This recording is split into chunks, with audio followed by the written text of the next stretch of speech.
Podfix.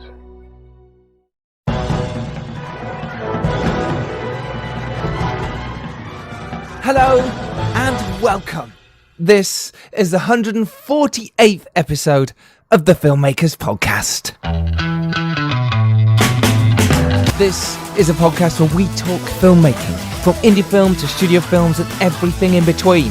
How to get them made, how to make them, and how to try not to F it up, in our very, very humble opinion. Wow, last night was the Oscars. How incredible was that? Oh my gosh, it was amazing to see some people we know, friends of the podcast who were there. Christy Wilson-Cairn, shout out to her. You can listen to her episode of how she wrote 1917 with Sam Mendes on episode 143, and that is a fab, fun episode to listen to. Christy was obviously nominated for 1917, and not far away from her was Anthony McCartan, who was nominated for The Two Popes. He is the episode just before her, 142, so it's not that far away. Click down, listen to them. It is incredible, so congratulations to all the winners. That was quite incredible at Parasite 1. It's just inspiring to know that we as filmmakers have also a chance, us outside of Hollywood. Do we really want that anyway? Hey, who knows? All I know is we just want to keep making films, right? That's what we want to do. And today is another Oscar nominee for screenwriting as well. It is Agnieszka Holland, the fantastic screenwriter and director who has made over 30 films. She's also directed so much TV, including The Killing, The Wire, Trem, and House of Cards. She has such an extensive career, and it was a joy to sit down and talk to her. She was Academy Award nominee for Europa for Best Screenplay, and she was also nominated for Best Foreign Language Film for In Darkness. She has directed so many incredible films. It's just a joy to listen to her. That is coming up on this week's episode of the Filmmakers Podcast. I am Giles Alderson. I'm a director, writer and producer. And my produced film, A Serial Killer's Guide to Life, is out now. It's still getting amazing reviews. Thank you, all those who've watched it. And if you want to listen to how we made that, then listen to episode 144 with myself, Staten, Cousins Rowe and Poppy Rowe. That is Serial Killer's Guide to Life episode. It is out now. Go watch it. What are you waiting for? Let me know what you think. Please do. And my directed feature film, The Dare, will be released pretty much worldwide. Well, if you're not in the UK anyway, on March the 3rd. I don't have a pre-order link, but it is so close. I hopefully will be going over to LA to enjoy the joys of a release. Yeah, that should be fun. I co-wrote that with Johnny Grant. It was produced by Julian Kostoff. Speaking of screenwriting, this week's episode is sponsored by the lovely people at Screencraft. They're basically a screenwriting competition, and if you enter and you do well, the screenwriters that do well, you are very likely to secure a manager and agent, because this has happened all the time. And not only that, you could win the competition, which gets your work seen by so many producers and people in the world. So screenwriters, go to screencraft.org, because at the moment they have their competitions for sci-fi and fantasy, for comedy, for shorts, for horror, for drama, and pilots, as well as action and adventure. They also have their film fund. You can apply for that as well. Screencraft.org, where they help screenwriters foster meaningful relationships with entertainment industry executives. A link to that is in the show notes. Also, we've got 10% off Raindance this week. It is their script analysis for directors course. That is this coming Saturday and Sunday in London. That's the 14th and 15th, I believe. Wait, let me just check. 15th and 16th, Saturday and Sunday. It's a 2-day course. It covers how to analyse a script, so you can probably get your story across through direction. So if you're around in London, do go to that. Links to that are in the show notes. But if nothing else, go to raindance.org/courses. Next week's ep is with Nick Powell, the director and stuntman extraordinaire, who tells you all about how to work with Nicolas Cage, because he has done just that. Look out for that one next Tuesday. Okay, I want to get to this week's fantastic, fun, delightful episode with Agnieszka. We struggled to find a room to record this in, so we had to be in the hotel bar area. So it is a little noisy in the background, but you know what? It's free, and it's an Oscar-nominated screenwriter talking about her brand new film, Mr.Jones, which is out in cinemas now and stars Vanessa Kirby, Peter Skarsgård, Joseph Moore, Kenneth Branagh and James Norton. It's a story of a Welsh journalist who breaks the news in the Western media of the famine in the Soviet Union in the early 1930s. Right, here it is, my wonderful chat with Agnieszka Holland. Enjoy. It's an absolute delight to sit with you. Honestly, I thought the film was fantastic. I really enjoyed it. Oh, thank you. We're in the Radisson Blu. It's very noisy here. Normally we get nice and quiet, but I really wanted to speak to you because, I think you're a fantastic filmmaker. I love your journey and your career. So obviously we're here to talk about Mr. Jones and what a great film it is. But I wanted to jump back a little bit and talk about your journey leading up to that and sort of how you, Oh, it's a very long journey, so I don't know if we have enough of time to talk about it. But we can jump into how it actually started, because I think it's really fascinating for our filmmakers as to how you became, this, formidable director. I decided to be a filmmaker when I was 15. 15? 15, yes. I wanted to be a painter, and I was like pretty talented child. And then I realized that my high art talent is not high enough to do it really well, really to make the impact, to make the difference.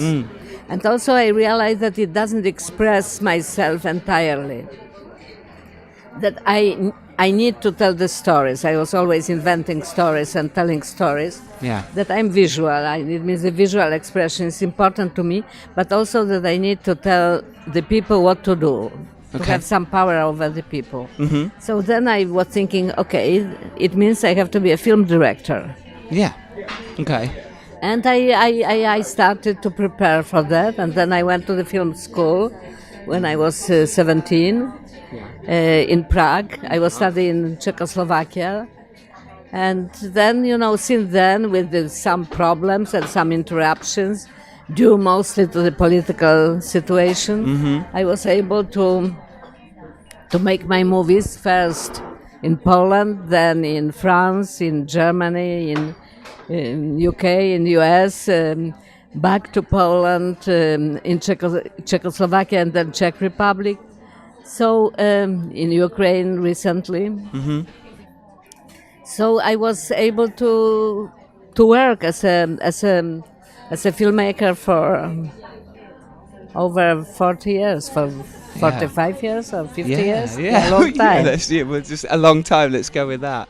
Do you remember when you got that first moment of your first screenplay that you started to write, and the first time you got to direct something, and how did that feel? Can you remember that emotion working with actors?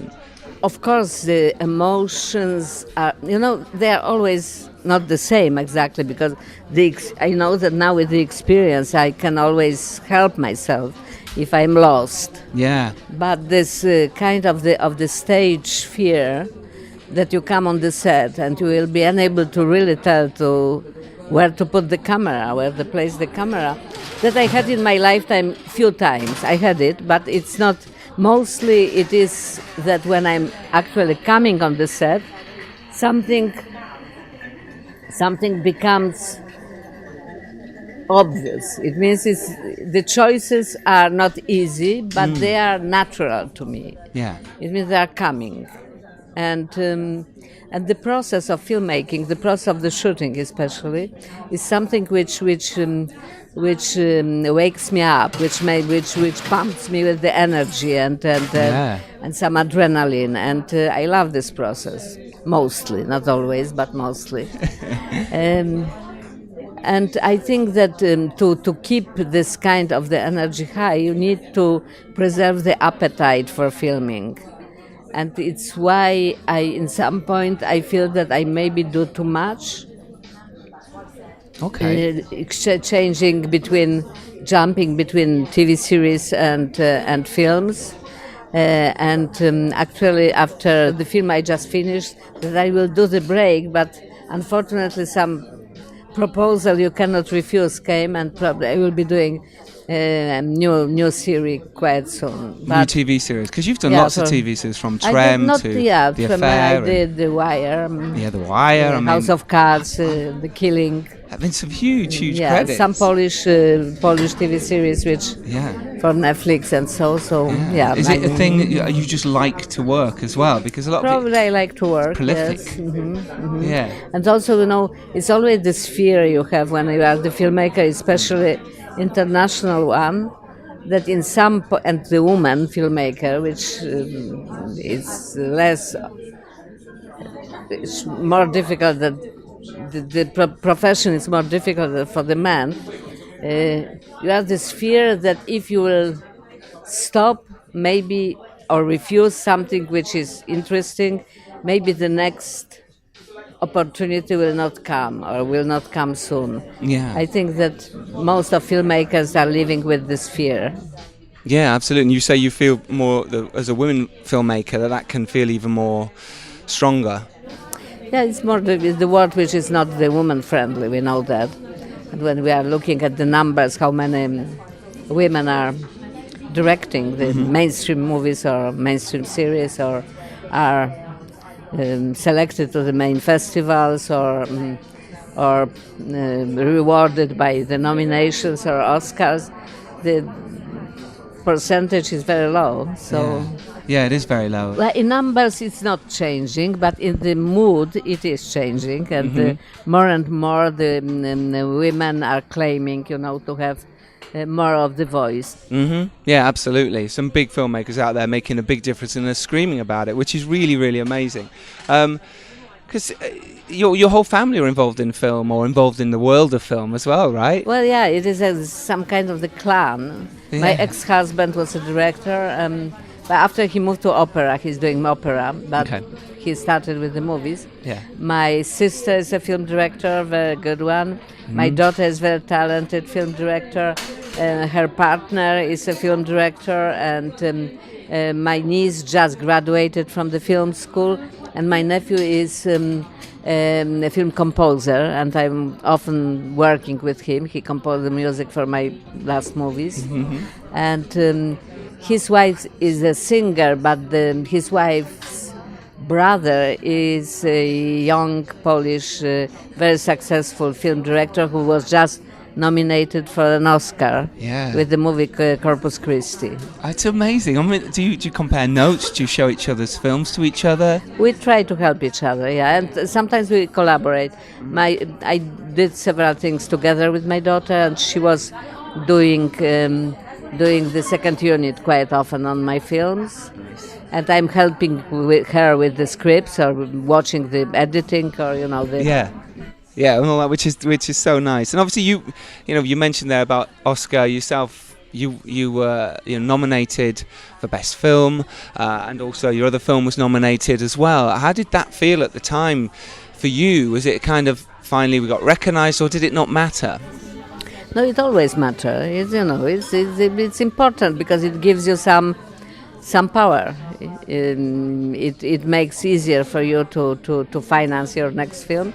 But also the film which was nominated has, or even better if it wins, sure, has a longer and wider career. So it is not only recognition; it translates to something very practical. So it opened more doors then, I suppose, right. for you.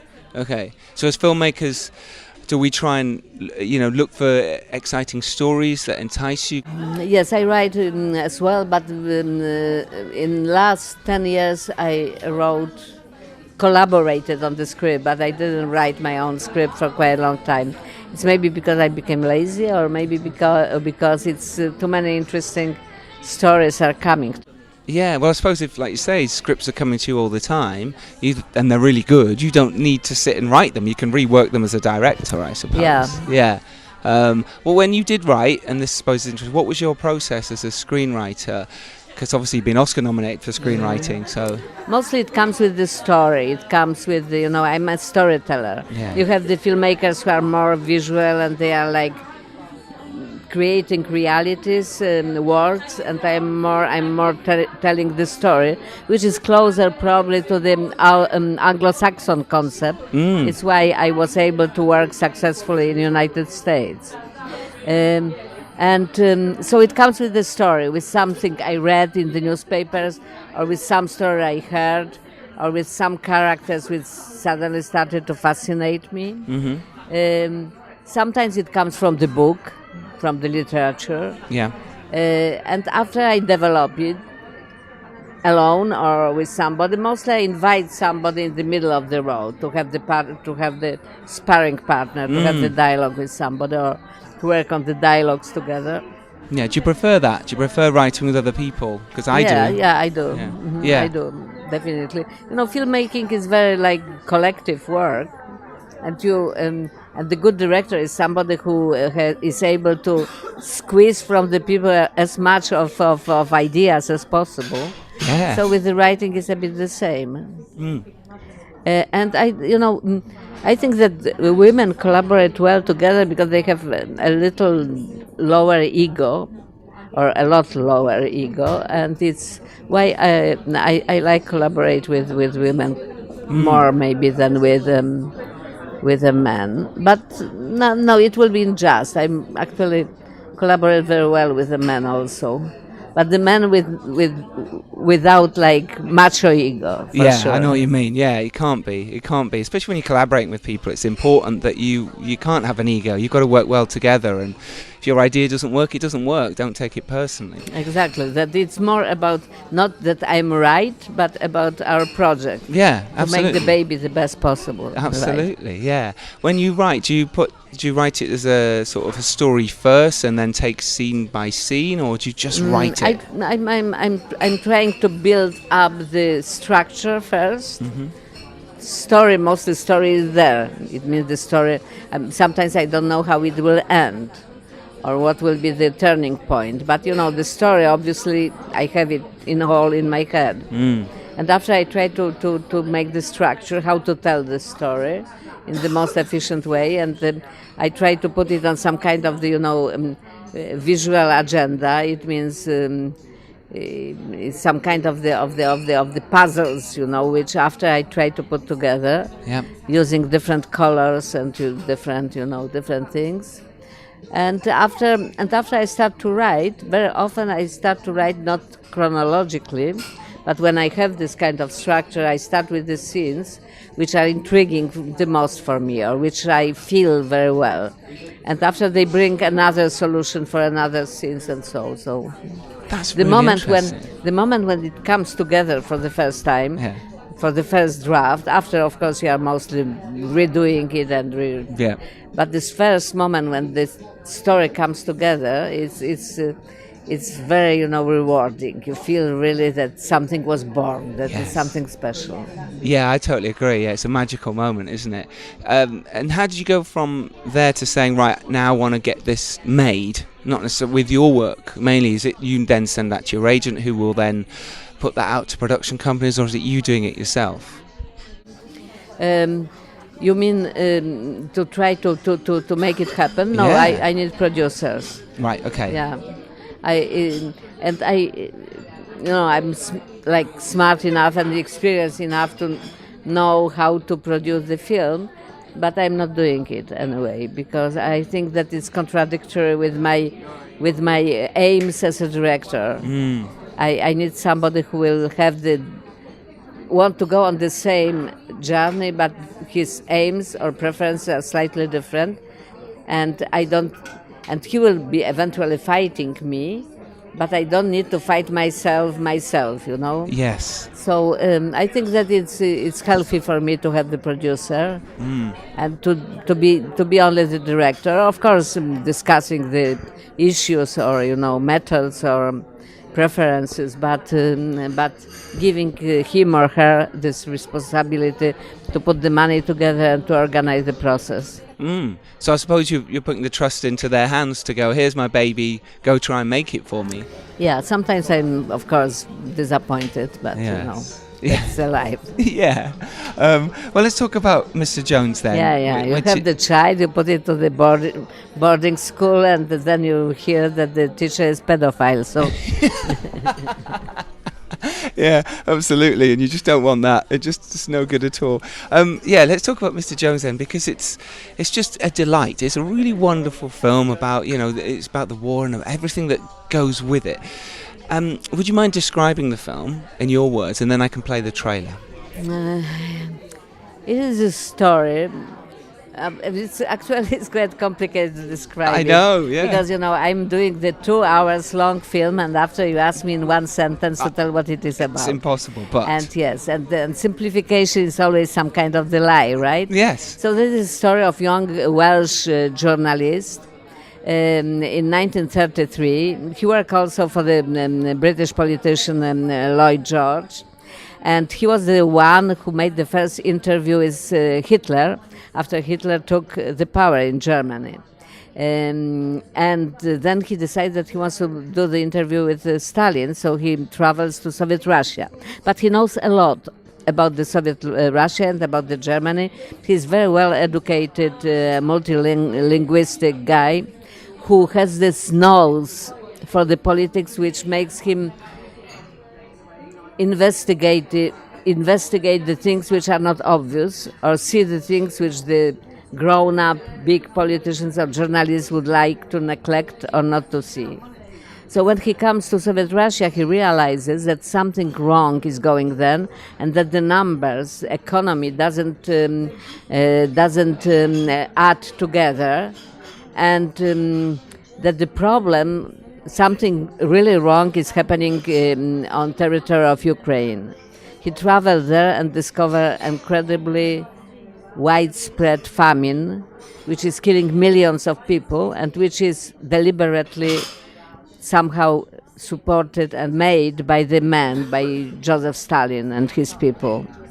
And he cannot believe in the first moment, but then he makes the travel through the villages, empty villages. He sees the dead bodies, he sees the orphan children, he sees terrible things, and decides that he has to spread this news, that he has to speak about it. And it is the story of the courage, and it is the story of the responsibility of media, of journalism, about the men who wanted to change the world somehow. This is my report on the Soviet question. And what's your answer? I don't have one. The Kremlin is broke. So how are the Soviets suddenly on a spending spree?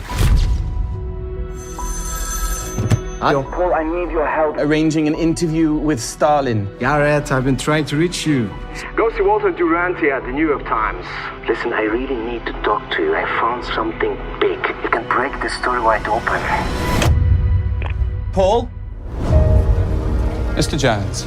Mr. Duranty. So why are you really here? I need your help. This is Ada Brooks. She's my star. Paul's dead. It's a robbery 3 days ago. What do you want? The story no one is talking about. I saw him, 4 bullets in his back. And you don't think it was a robbery? What was Paul working on? Ukraine. You know how rich this country is, how vast. South is nothing but wheat fields. Grain is Stalin's gold. Who gives the agenda now? I don't have an agenda, unless you call truth an agenda. Yes, but whose truth?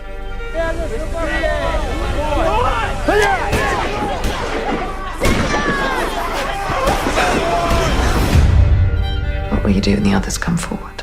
What's being done here will transform mankind. We can still do something. We cannot let Stalin get away with this. What do you expect me to do exactly? The Soviet Union is not the workers' paradise that was promised. It is not the great experiment that you read about in the press. Stalin is not the man who you think he is.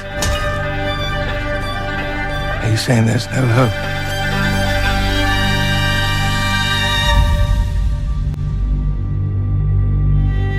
I think what's really interesting about this film is not only the performances, which I think are stunning across the board. I mean, you've got a brilliant array of British actors as well. Right. James Norton, Vanessa Kirby, Joseph Moore, the list goes on. Mm-hmm. How did you get all those people? Because they're hot right now. They're, at the moment, they're doing really, really well. I know, obviously you are, so you're the draw, but how did you go about it?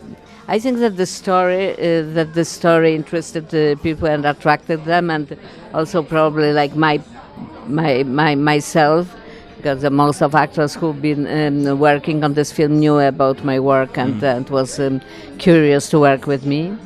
But it started with James. James was the first, and Vanessa came on the board very quickly. Peter Sarsgaard, who I love, also, and the rest it was the fruit of the cast. And I love Joseph Morley. I think he's very, very special. Yeah, absolutely. He plays George Orwell. Obviously, I love James Norton, and who is, I think, very wise, very humble, and very generous, talented young man. It's great to hear. How do you like to work with your actors then? Do you delve into performance? Do you do a lot of rehearsal beforehand? We've been doing some rehearsal, but not so much. We've been more talking about the characters and the situation and telling the stories and finding some kind of the intimacy among us, and also the deeper inside knowledge of what the story is about and what the character is about. We did some rehearsal, especially with the long dialogue scenes, but the rest, is difficult to rehearse this sequence we started with. It means Gareth Jones goes through the Ukrainian empty villages. Oh, you started there, right, okay. So it's just you and James a lot of the time in terms of focus. That it was some kind of the journey into this time for him and for me. That we physically could feel what the guy felt in this moment. Yeah, which must have been really nice to then bring him back to, I don't know where you shot. Where did you shoot the actual movie? Did you shoot the main? We shot it in Ukraine. Ukrainian part and part of Moscow. Okay. We shot the rest of Moscow and part of London. We shot in Poland. And London and Wales we shot in Scotland. Wow, okay. So how long the shoot was it then? Was it kind of over? It was like probably 40 days of the shoot, but it was spread over a few months. And I had also the second unit which shot a lot of visual scenes which were important for the movie. Very important. So that was pretty intense work. Yeah. Do you like working with actors? I imagine you do. Mm-hmm. Yeah. I cannot tell that I like to work in the deep snow and minus 15 Celsius snow. Yeah. I don't enjoy that. But after when it's over, and you look at it fresh eyes, you forget how cold you were. Yeah, I know. I've just been in freezing cold Wales shooting King Arthur, and it was absolutely freezing. And then you look at the rushes and everything about, and you kind of forget. Mm-hmm. You forget how cold you were at the time.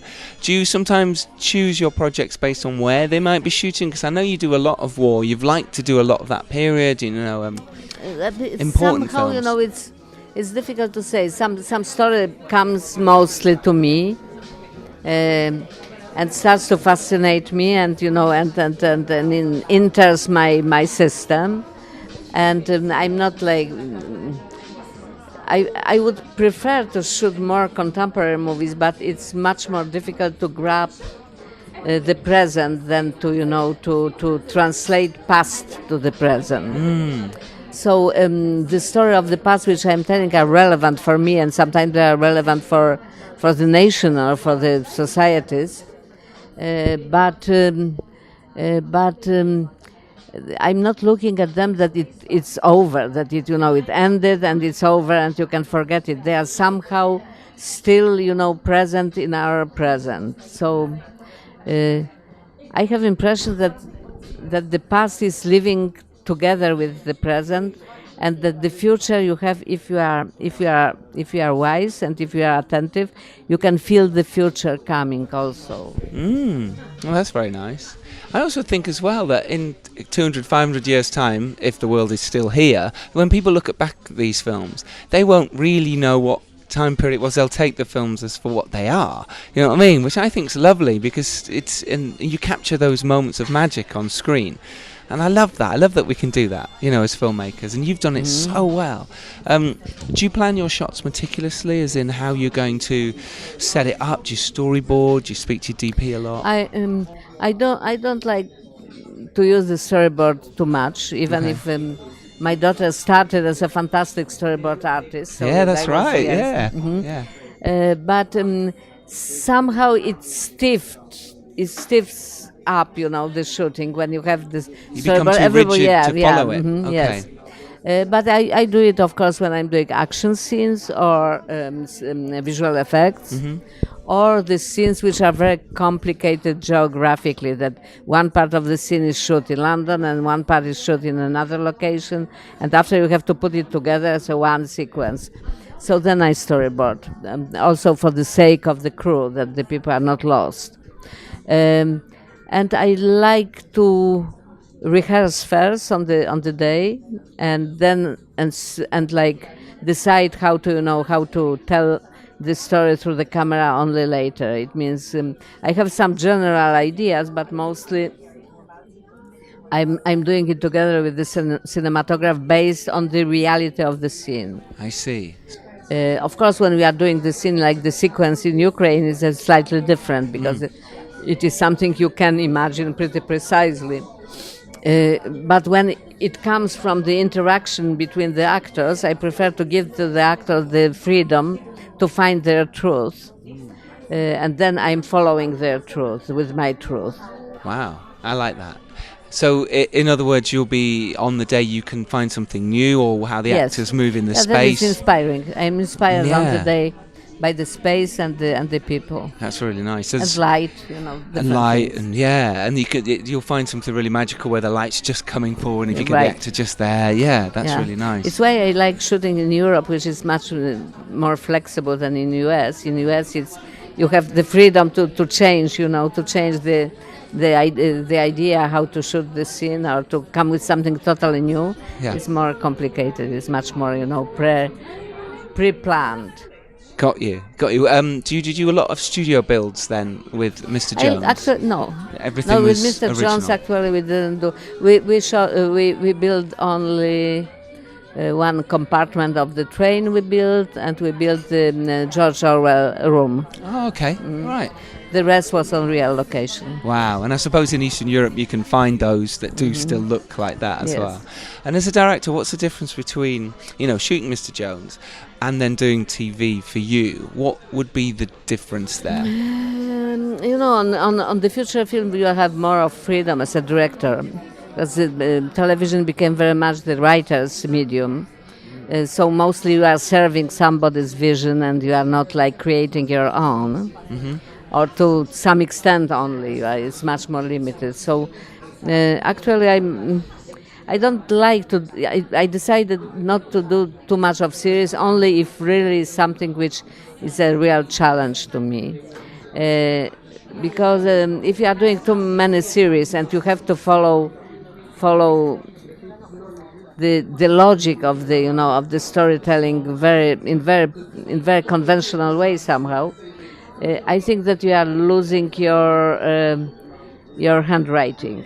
I think that the directors who are doing too many series, they can be very efficient and have the fantastic craft, but it's very difficult for them to have the real signature. Got you. Yes, and I suppose it's not as easy the actors have been there the long time on TV, and you've got to jump into their world and their characters, and that can be difficult. Yes, but it's exciting also, it's like, exactly, it's a bit like, you are entering the train goes someplace, from someplace, and you are in the compartment and talking to the people you don't know very well or not at all, and you have the new experience. So it is like nice interruption between the movies, because feature film takes like few years of your life. And it's very tense after when you are finishing, because you don't know if it will meet some audience or how it will be received. And you know that your investment and your time investment is huge. And with this series, you can spend some months and have this, like, you know, injection of the energy and meet some interesting people and try some things. So it's nice to cut with the films and series. But too much is too much. It means one has to be careful. Yes. So what about filmmakers now who are coming up? How can they sort of break in? Any sort of advice for how they can get their stories out there, what they can do, anything you've learned over your time? Well, I think that the first at all, they have to know that there's something which they absolutely need to do. That is kind of the profession which is so consuming and so demanding and so risky and so challenging that if somebody is not convinced that it's only way for him, it's better to find another way. So right. That is one thing. And when you already are the filmmaker, you have to be true to yourself, you know. You have to be assertive. To understand, of course, that you are doing compromises every day. It's impossible to make the movie without compromises. But in the same time, to always have something which is very important and stick to something which is the most important. And also to understand that every camera position counts.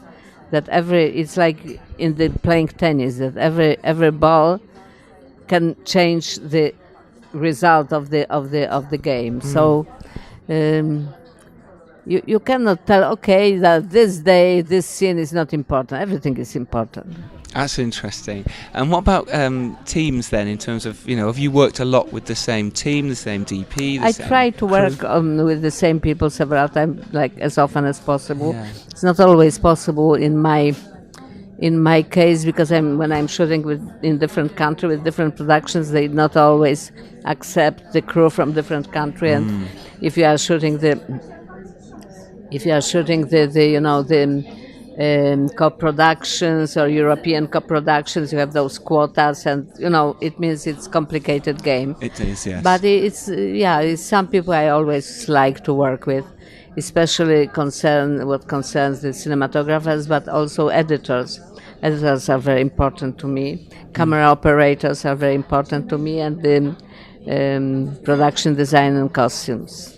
Yeah, absolutely. And talking of editing, and composer, I'm working with the same for last 10 years or really more. The same one and all. I mean, wow, beautiful music as well. And the editing side, do you sit in most of the edit? Do you sit in all of the edit? How do you I'm work? Sitting a lot in the editing room, but not all the time. Okay. Yeah, now I accept that the editor is preparing his edit when I'm shooting, which first, when it happened, I was like, what? Yes, I bet. And now actually I like it. If it is the editor who has a sensibility which is close to mine.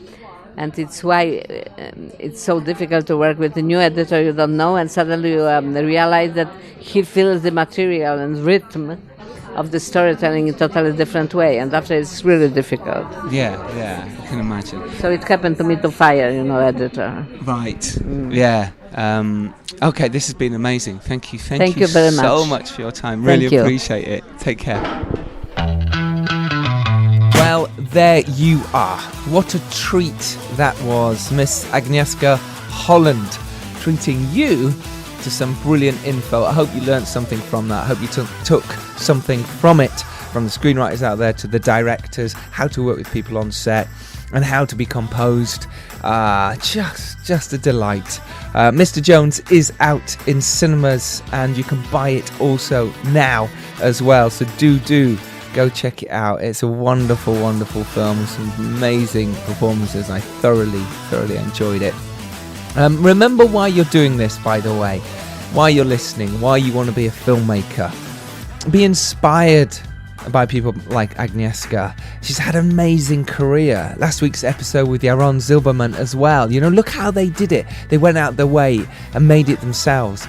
And I think that's something that's really important that you can take from these podcasts, is not only getting lots of vital information about how to make films, but also about the inspiration behind it as well, and about how you can go out there and make your films, and that is what is important about this.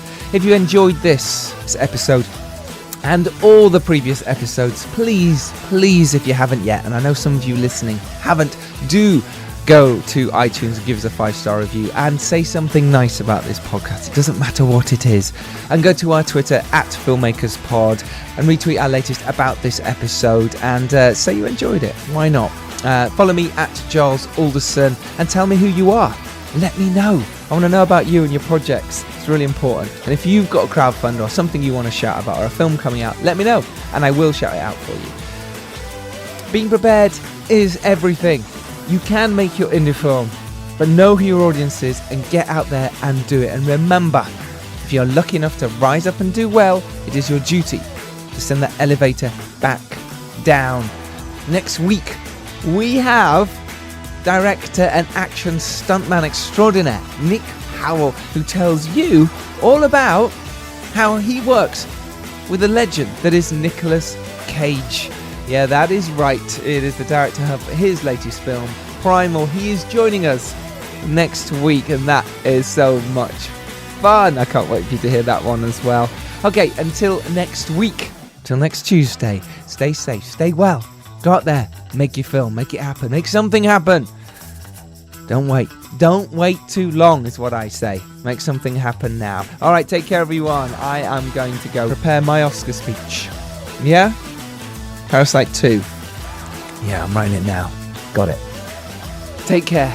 Bye-bye.